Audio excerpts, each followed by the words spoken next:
Hello, welcome to Scholars Hub at Home. I'm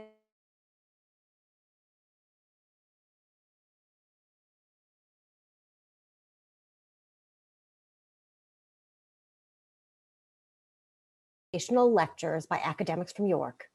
We're pleased to be able to bring this series online to allow even more alumni and friends to hear from some of the university's leading scholars. As this event is virtual and we're not all gathered in the same space, I recognize that the following land acknowledgement might not be for the territory that you are currently on. We ask that if this is the case, you take the responsibility to acknowledge the traditional territory you are on and the current treaty holders. As a member of the York University community, I recognize that many Indigenous nations have long-standing relationships with the territories upon which York University campuses are located that precede the establishment of the university. York acknowledges its presence on the traditional territory of many Indigenous nations. The area known as Tekaronto has been caretaken by the Anishinaabeg Nation, the Haudenosaunee Confederacy, and the Huron-Wendat. It is now home to many First Nation, Inuit, and Métis communities. We acknowledge the current treaty holders, the Mississaugas of the Credit First Nation. This territory is subject of the Dish with One Spoon Wampum Belt Covenant, an agreement to peaceably share and care for the Great Lakes region. I'd like to highlight that although we are winding down for the year, we still have some great events in store before the winter break. In addition to 2 Scholars Hub at Home sessions in December, we welcome you to join us this week for How She Hustles, Becoming My Own Boss, part of the Entrepreneurial Alumni Speaker Series at Home. Featuring Emily Mills, York alumna and founder of How She Hustles, one of Canada's leading networks for diverse women, the event takes place tomorrow at 1 p.m. More information about How She Hustles and the remaining Scholars Hub at Home series can be found at our website, yorku.ca/alumni and friends, or by emailing us at alumni@yorku.ca. We do hope to see you there.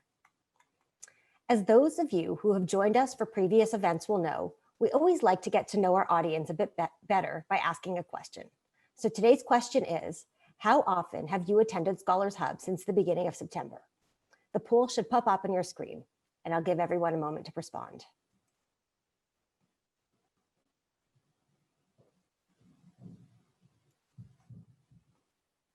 Great. Thank you everyone for participating in the poll. It's always helpful for us to learn more about our audience. If you do need any help with this Zoom webinar, please feel free to click on the Q&A button on the bottom of your screen and enter your question. We have a team behind the scenes that is ready to help you. That same button can be used to submit questions for our guest speaker to answer during the Q&A period following today's presentation. Finally, for those of you watching on Facebook, feel free to submit questions or comments through the comment section for the video, and the team will send them my way. So today's talk, it's titled, A Spotlight on Relationships and Health, featuring Debra J. Pepler, Professor, Department of Psychology in the Faculty of Health. For 35 years, Professor Pepler has led research on aggression, bullying, and victimization among children and adolescents.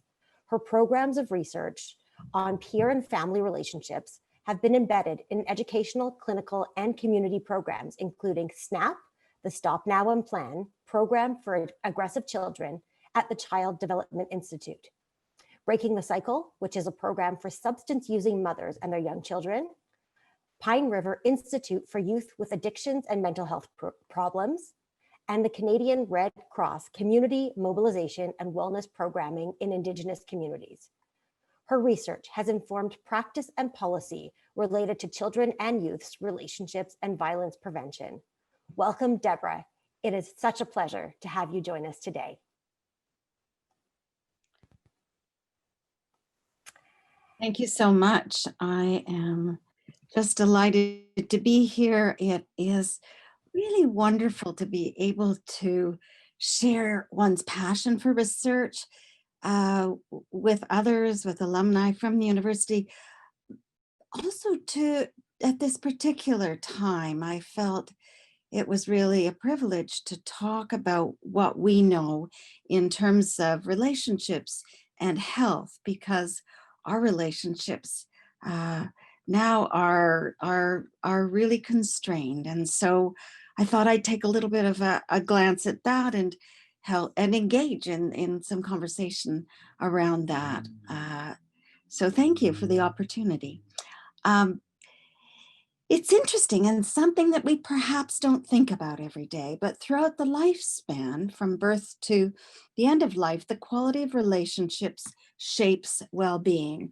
And we've heard about that in terms of the elderly in long-term care homes who are isolated and how difficult it is. We often think about that in terms of infancy and how important the bonding is between a child and his or her parents, but maybe we don't think about that for ourselves. And yet relationships are just as important for us as they are for others throughout the lifespan.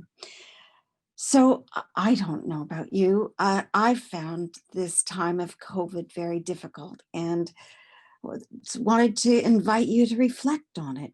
What's been different? How has it been different for you at this moment? Here we are, required to shelter at home, not see anyone who is outside our household, not have anybody in the home. And I really find that difficult. And during the time when we were a bit less constrained, I could see people in my backyard, and the experience of seeing someone physically in front of me compared to seeing them on Zoom, was really different. I felt different. I felt centered. I felt calmer. Um, and here we are in the space where we're not able to do that, and need to think about workarounds, need to think about ways to stay connected with those whom we really enjoy and are in caring relationships. So there was some research done very quickly in Canada as the first lockdown occurred, and it was done about a month after the first lockdown, and they found that even short-term social distancing in this lockdown was linked to overall distress and depression. So the rates of distress and depression went up as people had been locked down for just a few weeks at that time. And the people who experienced or perceived a lot of risk in this situation were those who had much more psychological distress. So those who were upset and couldn't regulate, and many people were just taken into the vortex of information around that. Those were the people who were struggling the most. So I think it's important to think about how we've evolved as human beings in order to understand this. And at our very core, we are social beings. And I heard a wonderful talk yesterday on primates and the social nature of primates. And for millions and millions of years, many mammals have adapted to living socially, relying on others, and gaining strength and support from others. So as you may know, our brains are designed with mirror neurons that respond in the same way as the person we're talking to. So if the person we're talking to is feeling happy and delighted, the areas of their brain that are showing that are the same areas of our brain that are activated during that time. Conversely, if you're with somebody who's really sad, then our brains respond that way. We're also literally feeling that sadness in our brain. Our brains are also designed to respond to positive situations. So when somebody responds positively to something we've said, it releases the neurotransmitter dopamine, and we feel good. It makes us feel good. It makes us feel motivated to continue that engagement, and it it just promotes social interaction. So our brains are designed to respond to others.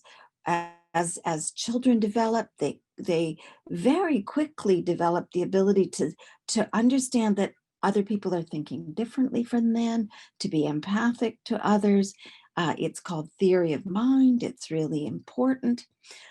But when we move into a context that's either text-based or Zoom-based, we lose many of the social cues that we have in face-to-face interaction. We lose some of the tone of voice, a lot of the body language. When we're interacting with somebody who's wearing a mask, of course, we lose all of the emotional cues that come from watching someone's mouth, for understanding their expression and their feelings. So relationships are really important for well-being. And this is a very highly cited study that was done in the United States in the late 90s, and looking at adverse childhood experiences.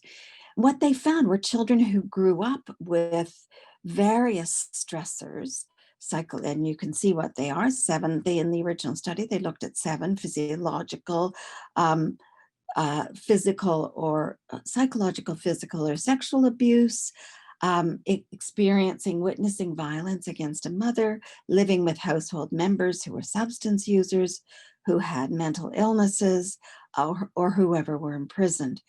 If individuals, these were adults who were thinking back on their childhood, had those experiences, and particularly those who had 4 or more of those experiences, they were at high risk for every chronic disease and every psychological and social problem that the researchers studied. And what I want to point out in this study and help you think about is that each of these experiences, abuse, witnessing violence, having a parent with a mental illness, each of these experiences would impact the relationship, the quality of relationships that children are growing up in. And that impact on relationships, I think, is what drives the move to unhealthy development and chronic disease and problems. And these are the mechanisms that the ACEs research group has identified. So children are exposed to adverse experiences, not protected, not given the nurturance that they really need. And that directly impacts their neurodevelopment, how their brain develops, what gets laid down, how the brain develops to be attentive to risky situations. And when the brain doesn't develop in a normal, healthy way, children move into school, develop into childhood and adolescence without the capacity for social, emotional, and cognitive skills that are really essential, not just for academic skills, but also for getting along with others and managing in the school context. And then they engage in high-risk behaviors for many reasons, one of which is that they associate with other children who are like them, and we find that in our research. Then they engage in these unhealthy behaviors, have unhealthy physiology and psychosocial problems, and that leads to disease and disability and serious social problems of not being able to engage in work, not having healthy relationships within their close relationships. And that in turn leads to early death.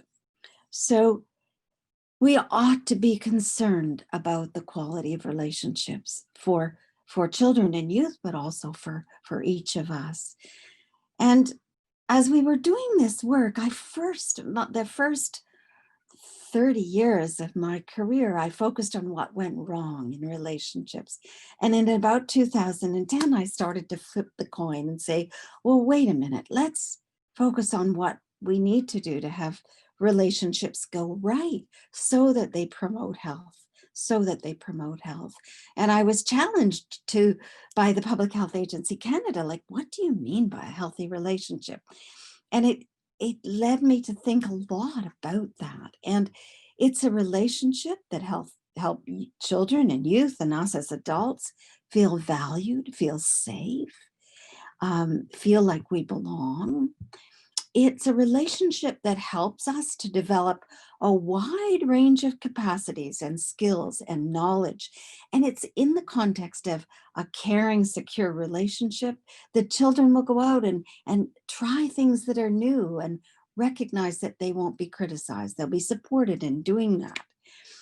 The important thing for me is these relationships don't add stress to our lives, but they help us buffer the inevitable stresses that we encounter day to day. And maybe that's what I'm missing so much in not seeing, my close family, my grandchildren, my close friends. Maybe that's what I'm missing. The days are stressful and there's just no one to give you a hug and help you unpack and listen to your story and say, I understand, it'll be okay. So I wanted to step in for a minute to the research that really got me started on thinking about the quality of relationships. My research started studying social skills training with aggressive children, and we found that adults thought the children got much better through social skills training, but the other children in the class didn't. And I asked myself the question, what's really happening in children's worlds that these other children don't notice? Might be that they keep being aggressive to these children, might be that they just don't see the changes. And so I decided to put remote microphones on children and videotape them on the playground. It was just at the time I had my job interview at York. They put a remote microphone on me and I drove home and thought, oh, that's how I can solve this problem. I can put microphones on children. It was a little bit rocky at the beginning, but we managed to do it. So I'm going to show you a boy who was the least prepared for grade 1. He was the most disruptive, aggressive child in grade 1. He received social skills training through the fall and then through the winter as well. So he had 26 weeks of social skills training, and he's learned the skills we want him to learn. He's learned to manage his emotions. He's learned to use his words, try lots of different things. But you'll see other children are really aggressive toward him, cruel toward him. And it led us to understand that it's not about fixing the child, which we were doing in the mid-'80s. It's about ensuring that the relationships in which the child is growing up are well. We have permission to videotape the children. They know they're being videotaped, and I can show this tape for education and research purposes. Also, one last thing, the child has a toy that he's playing with that other children are interested in.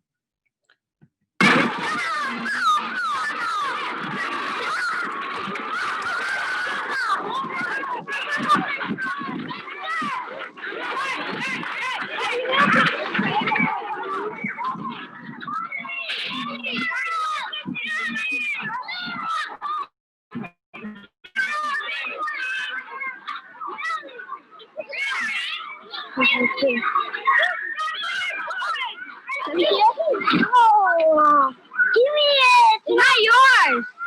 What? It's not yours. So give me it. Fuck you. It's so give me it.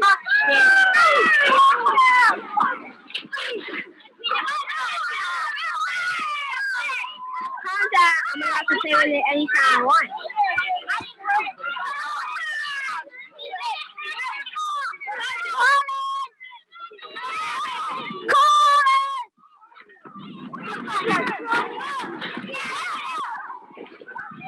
Come on, give me it.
what guy is this? Like that? I was trying to center it, but then it went too far.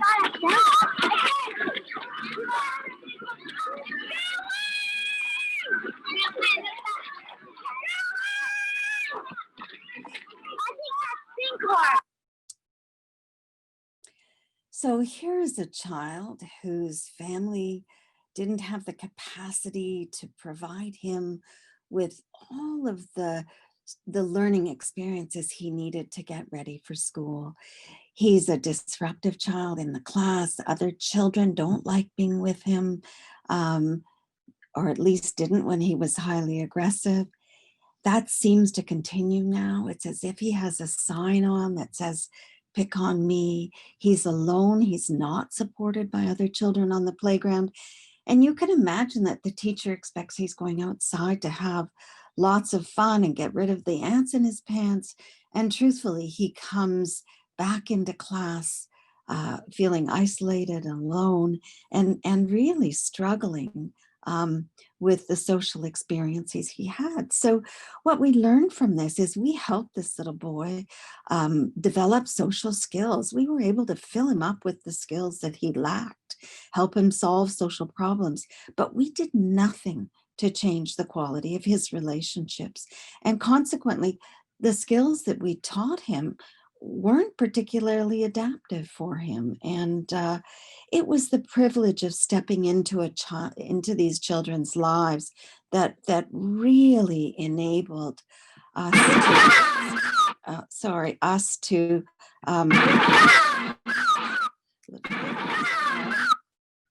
enabled us. I'm just going to try to do this and go to the next one. Sorry about that. Enabled us to move forward in terms of our research. So what's happening for this child? What we know about development is the brain adapts to the experiences that a child has. That's how the brain develops. It develops really rapidly in the first few years of life. 1 million neural connections are being laid down every second in the first 3 years of life. Huge changes. If the child has positive experiences, the brain adapts positively and is able to do all the learning and regulation and memory that we expect. But if they have stressful experiences, the brain adapts negatively, and it responds with either too much or too little response to stress. When the brain adapts, the genes also adapt and switch on or off, depending on the way that the experiences are shaping how the child's entire physiological systems are responding. A really good example of this comes from research on children's experience of violence in relationships. This is a study of children's in the UK. They picked them up at birth. They're still following them. The individuals are now in their 30s. They looked at children at the age of 5 and 10 and took some DNA at 5 and 10 and looked at how stress impacted well-being. Children who were exposed to 2 of 3 kinds of violence were identified. Those exposed to domestic violence, frequent victimization by bullying, and witnessing violence, frequent victimization, and being maltreated by an adult. For those who had 2 of these relationship experiences, telomeres were shorter between the ages of 5 and 10. And the telomere is that little pink bit at the end of a DNA, and it's like a cap on the DNA, and it stabilizes it. And it naturally ages. It's actually the best measure of chronological aging or physiological aging that we have. And it had already started to shorten for these children between the ages of 5 and 10. For those children exposed to violence. So it makes a difference deep in our cells, as well as in terms of how we interact. So what we're beginning to understand is that relationships are the active ingredient of the environment's influence on healthy human development. It's how children learn to become human. It's how they define themselves, how they come to understand others, how they learn to navigate in their world, and is very important. The National Scientific Council on the Developing Child has a great website that's housed at Harvard that goes into this in great detail. So children need to develop the capacity for relationships. And again, I think that we've taken this for granted. Of course, children learn how to grow up and get along with others, but they don't. And we do so much to teach children how to read and teach children how to do math. But reading and math are relatively easy to learn because they're consistent. 2 and 2 always equals 4. BOOK always means book. But how you interact with an adult is different. The way you interact with your children, how you interact with your mom on one day is different than the other because she has a raging headache on the next day, and you need to be a very different person. So, whereas the capacity to engage in healthy relationships is needed for every single thing a child does, it's not something we systematically teach or systematically monitor in our current education system, which is a huge failure. Other countries that do much better than Canada have this as an integral part of their education system. The other thing is some families are not equipped to provide these kinds of supports.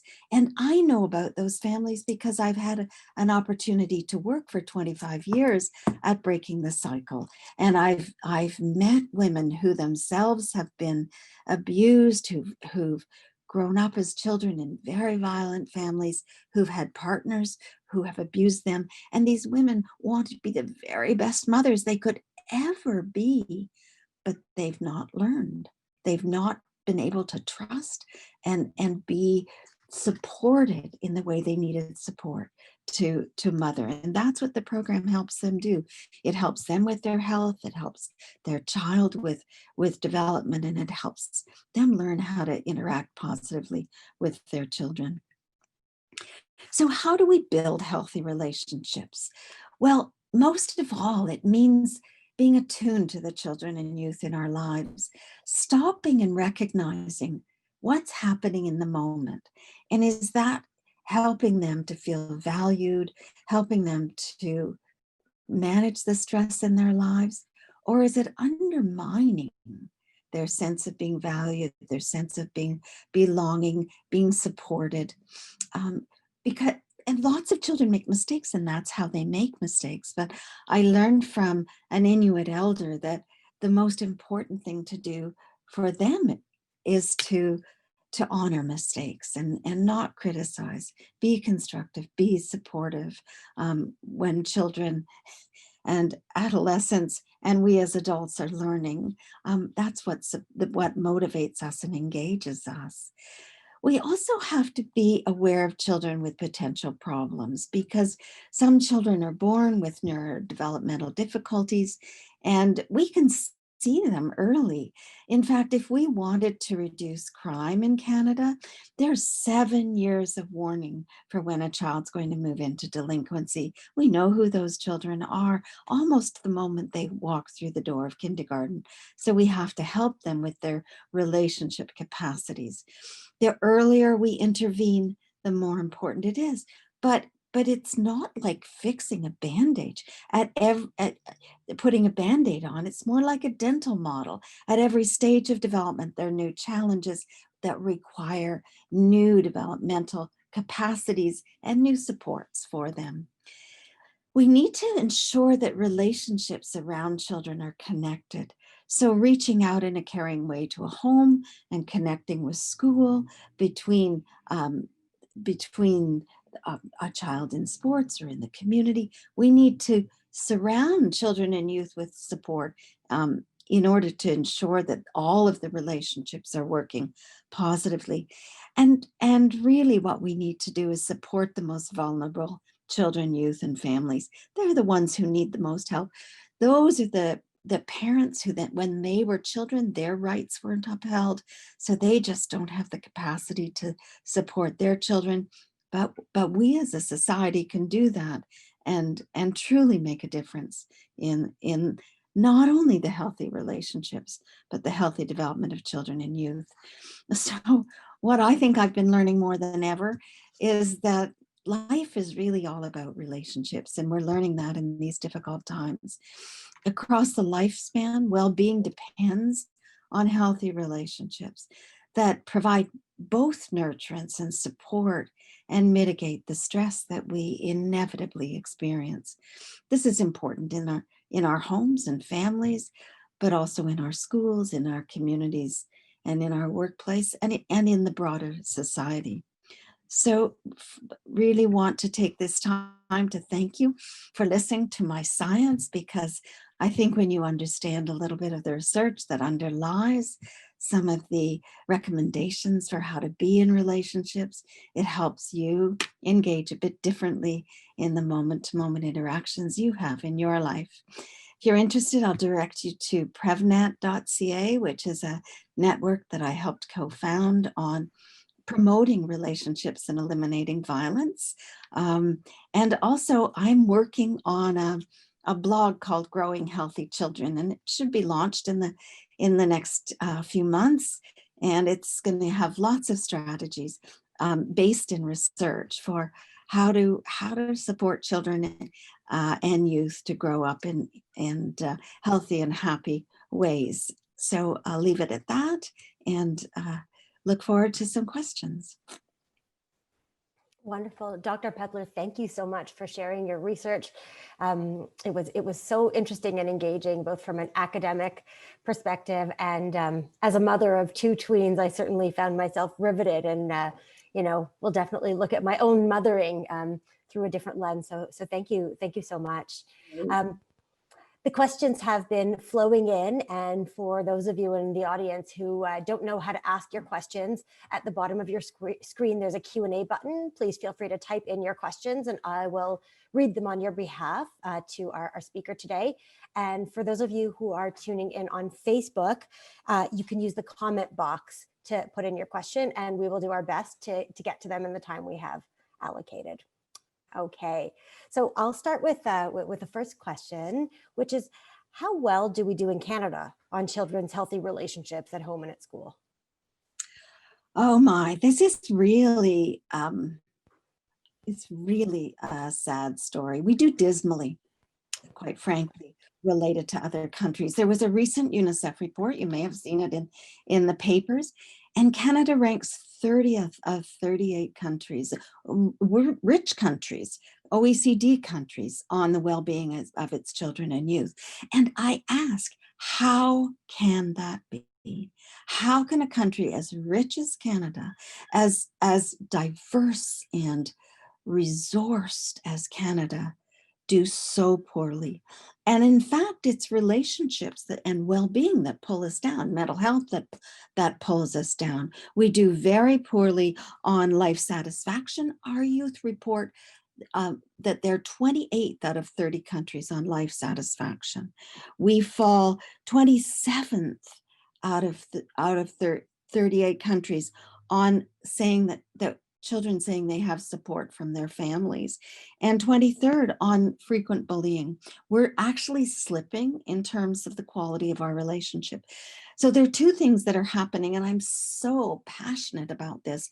One is that the World Health Organization has a new global initiative to address to end all violence against children and youth. And it's a sustainable development goal that I'm deeply committed to working with. And there's some of us in Canada that are starting to move on that.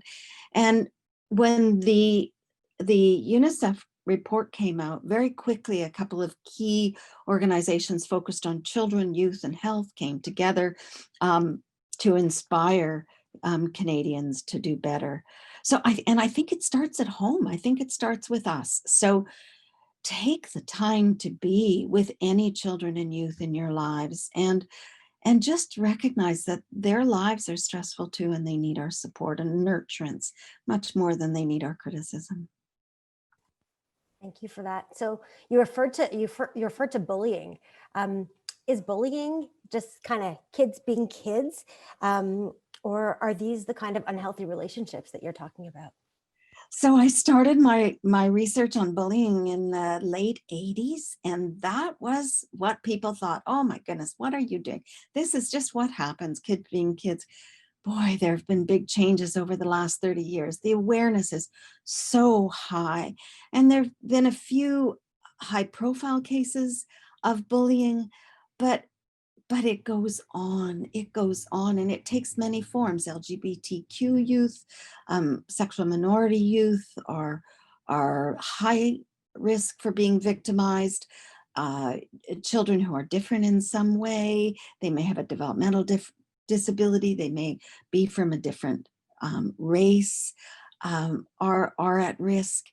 And one of the problems is if we don't, as adults, protect children who are being bullied, they find they need to adapt by taking things into their own hands. Bullying is essentially about power, and it's about using power aggressively or abusing power.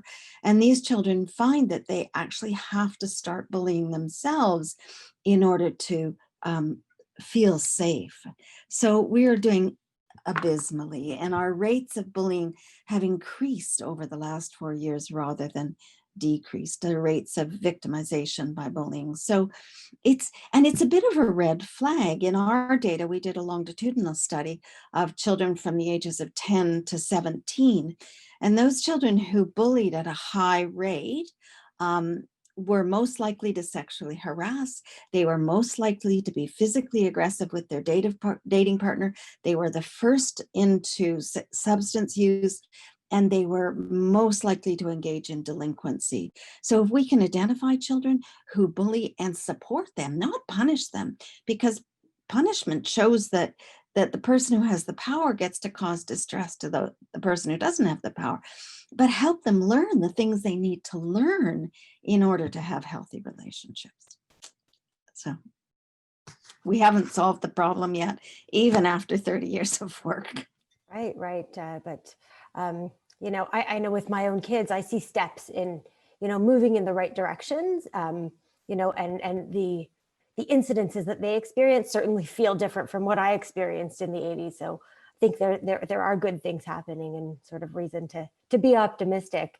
If I could just add, there are over 150 resources on our PrevNet website, resources for parents, for educators, work on resources for workplace bullying. There are many resources available. We just have to ensure they get into people's hands. Right, absolutely. So there's a great question coming in from Elizabeth in our audience asking, could a negative upbringing also cause the opposite to occur? For example, resilience, heightened survival mechanism skills, perfectionism. What are your thoughts on that? There's so many different ways in which a person develops. And what I've learned so deeply from my work embedded in clinics such as the Child Development Institute, Pine River, and and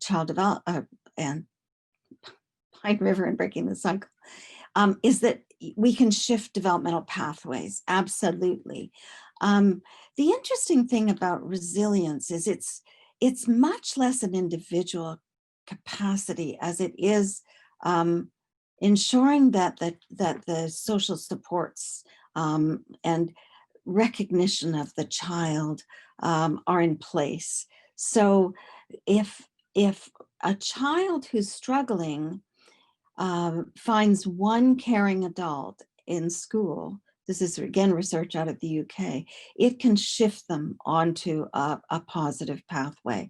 If an individual finds a partner who's positive, so finds a romantic partner who helps them regulate, helps them see themselves differently, it can shift them onto a positive pathway. So again, I think that our explanations that come from saying, oh yes, this child grew up in a difficult situation, but she's so resilient that there's no problem, it doesn't tell the story. I think the story is always told in the context of relationships.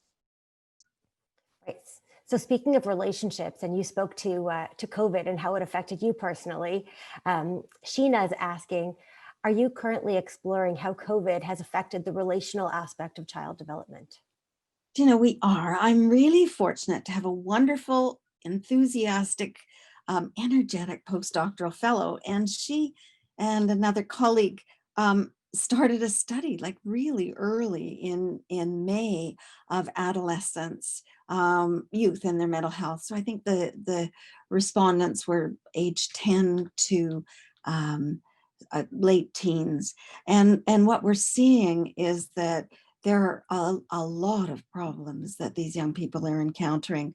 So she's just starting again with the study, and I can provide the link to it if anybody's interested, to follow it longitudinally. And so she's going to be picking up young people through Facebook. It's on Facebook and it's all electronic, of course, to follow them over the course of the next year and see how they're doing. Because, maybe they were struggling initially, but they've gone back to school and figured out, how to start moving forward again. So we're very concerned about young people. And again, I think it's, they're missing out on their relationships. They're missing out on all of the learning that occurs in peer relationships that's really healthy.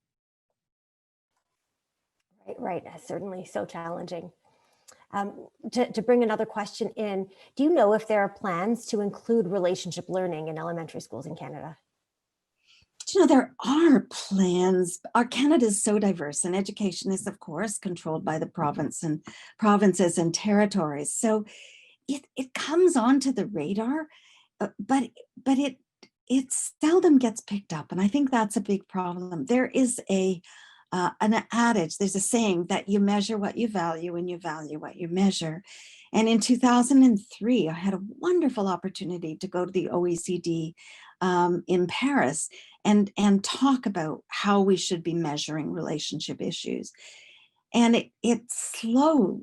So here we are almost 20 years later. We still don't have that in the EQAO. And what's so interesting is that I think we put much too much value in that kind of standardized testing, and need to recognize the importance of relationships. And I don't want to downplay the importance of calculus or the periodic table, but I can tell you I use that much less frequently in my day-to-day interactions than I do relationship skills. And I think we've assumed children will learn these at home, and some just don't. And even if they do, there are presses in the peer group and things that draw young people into problem behaviors, and they really need some help.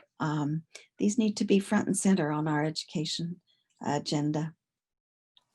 Yeah, absolutely. I mean, it certainly seems that there's a lot of pressure on parents, and if relationships and so much starts at home, but as parents working, managing all of the stresses of our own lives, how do we, if there's one or two things that parents do with their children, what do you suggest? Right. Now, that's a really good question, and the research has spoken to that. I would say if you're going to do one thing, have dinner with your children. And there's lots of research that's looked at this. It indicates when you sit down with your children at dinner, it indicates it marks a time for connection. It marks a time when you may talk about nothing at all, or as parents, you may talk about the really rough things that happened in your day or a really great thing that happened in your day. When you do that, it gives children permission to talk about the rough things or the great things in their day. And it's just a time for connection. And it makes a difference. It relates. Children who spend a lot of time, that kind of time at dinner with their families are more likely to have higher life satisfaction, higher well-being. And also, if children are victimized the research was done on cyberbullying and have dinner with their families. It mitigates the effects of cyberbullying. It means that the mental health problems that can arise from cyberbullying are much buffered, and not as severe. So taking the time to have dinner, and it's not about the food, it's about the time together. So, and I think having fun with their children, finding things that you enjoy doing together. It may be games, it may be sports, just having fun with them. They're wonderful people. Maybe at times they don't want to be with you, but other times they really do. And if you can learn how to dance with them and spend time and enjoy them as people, I think that's how to get along, how to help them in the world. Wonderful. Well, I'm ordering a pizza tonight, and they don't let me dance in front of them, but I'll watch them record their TikTok videos. I didn't mean dance in that way. I have 3 children. They're all in their 30s now, but I found adolescence was such an unusual time, because at one moment, like, they want to be so close to you, they need you so much. And 5 minutes later, if you're in the problem, you're just way too close. So, this is it. You have to learn how to become attuned to where they're at and the ways in which they need you in the moment. Absolutely. And there's a great question coming in from Richard asking about multiculturalism. So the question, and I'll read it, it reads, does multiculturalism influence confusion in some children who try to be their parents' hope from the old culture while also trying to fit into Canada? And is that leading to our poor international record? I think that this question is really well framed, because children who come into Canada with parents who are deeply embedded, of course, in the culture, their original culture, the children have the challenge of being bicultural in a sense. They need to sit and step into the Canadian culture, but also link. And the data do not suggest that those children have higher mental health problems. Children are remarkably adept. They do step into a sometimes heavily translating roles and have to walk a fine line between, not disappointing their parents in terms of living up to the sort of the morals and expectations of their original culture, and then fitting in with friends. So I think it's a challenge. Certainly the data do not speak to that as a problem with where we stand on the international spectrum. In fact, I think that it enriches our country tremendously. We just have to ensure, as has been becoming so evident, that this microaggression, the microaggression, the kind of racism that occurs, does not happen in our schools, and that we give children the moral understanding that everyone's different and everyone deserves respect and dignity. Absolutely, absolutely. So let's talk about grandparents and grandchildren. And you mentioned having some grandchildren of your own. Barbara is asking, during COVID, we can't be with our grandkids. Any advice as to best help them, even though we're on FaceTime or Zoom? Well, I wish I had an answer. I've been trying a number of things. I'm on FaceTime and Zoom. Before this current lockdown, I was able to see them in a park or in a backyard. That's not possible now. I've been sending letters. We've been planning some FaceTime around activities. I've been dropping some activities off at their house. But it's difficult. It's difficult. And I think they know that we love and value them. I think saying that really helps. It's just not the same as getting a hug and, having all that oxytocin flowing that hugs give us. But it will be over, at some point, and we'll be back. And I think the children will be much more resilient than we are. I think that they seem to be adapting to masks and everything better than we are. And I think we have to just figure out workarounds. I'm thinking very hard about what Christmas is going to look like. And I might put my tree outside. We might, roast marshmallows on the barbecue. I have no idea what a short, distanced masked visit will look like at that time. Do you think that, our children who are growing up with technology and Zoom and FaceTime, are they able to develop relationships via a screen in a different way than those of us who grew up without it? It's a great question. And it makes me laugh because in 2001, Wendy Craig, who is my collaborator, and Jennifer Conley and I wrote a grant to study just that. We called them virtual peer relationships. We realized that they were important, and that they could go well and not well. And we got a message back from the granting agency that this was no different than the telephone. Why would you want to ever study it? So here we are 20 years later, and we know it's integral to young people's lives.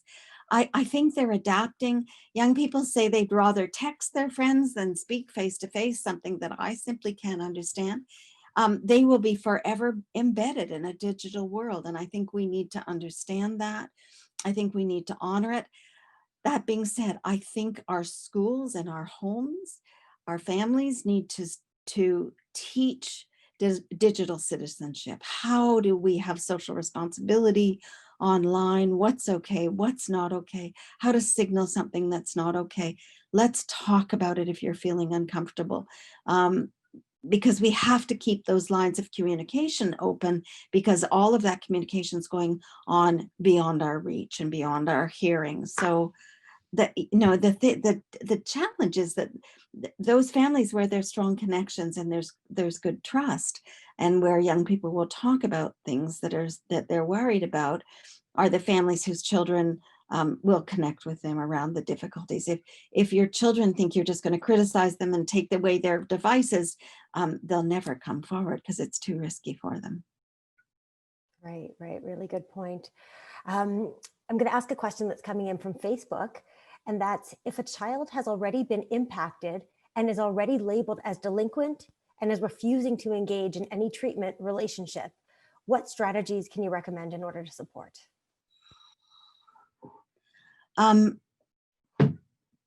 There are lots of opportunities to help young people get off a troubled trajectory. And to a certain extent, lots of teens do delinquent things. It's just a way of doing things that are exciting and rewarding and not what the adults want. And there's a whole individuation process, a huge process of becoming independent. So what would I do? I would recommend listening to your child quietly and not criticizing. I would recommend talking about what they really enjoy doing and trying to do that. Maybe there's some family things, the things you can do together, like shooting hoops or playing chess or something that they really enjoy doing. And maybe it's video games. That's fine. Sit down and figure out how to do it with them. Find out whom they trust. Are there any teachers that they really resonate with at school? Sometimes it's so hard for us as parents of adolescents because we can't be everything for our children. They need those other adults in their world. So connect with them. And there are treatment programs for adolescents. But if they're not ready, they're not going to go. And now the way it's set up, they have a right to say they're not ready. So talk about opportunities, talk about where things are going wrong, and help them think critically about their friends. So one of the things we know is that kids get into delinquency because they have delinquent friends or delinquent older siblings. And it's just, they have fun with them. It's reinforcing. It's a gas for them. And in the end, those aren't really the kind of friends that will help them along the pathway.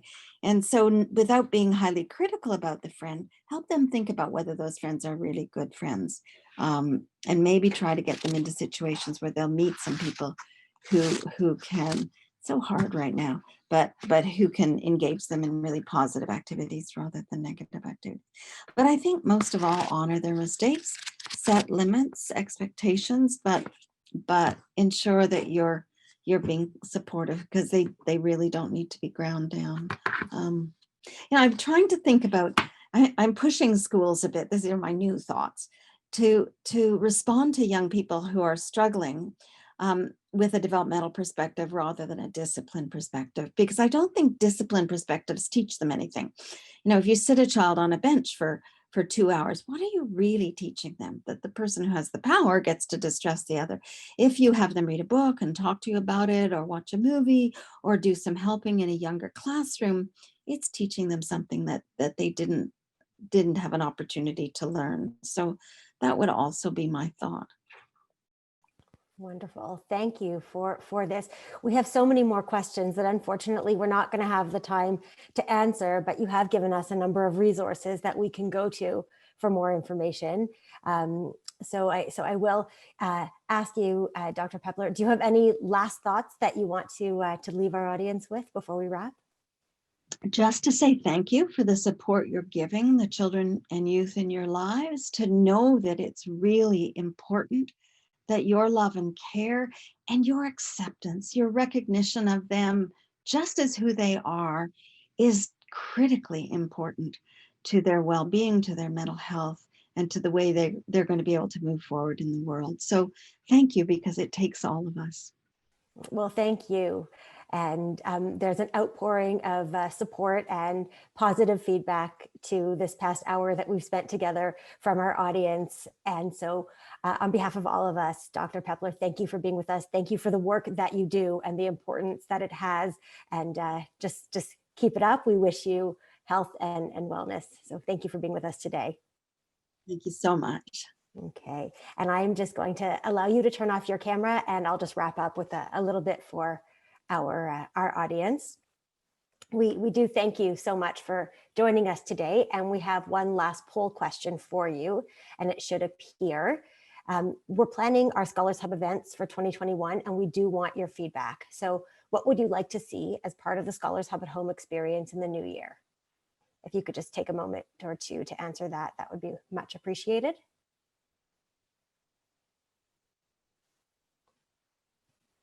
A chance to connect or have conversations with others, a chance to ask questions directly to the speaker, a choice to tune in live and watch later on demand. So thank you all for taking the time to respond. And thank you so much for participating today in our Scholars Hub at Home series of events. We really appreciate and love being with you every week.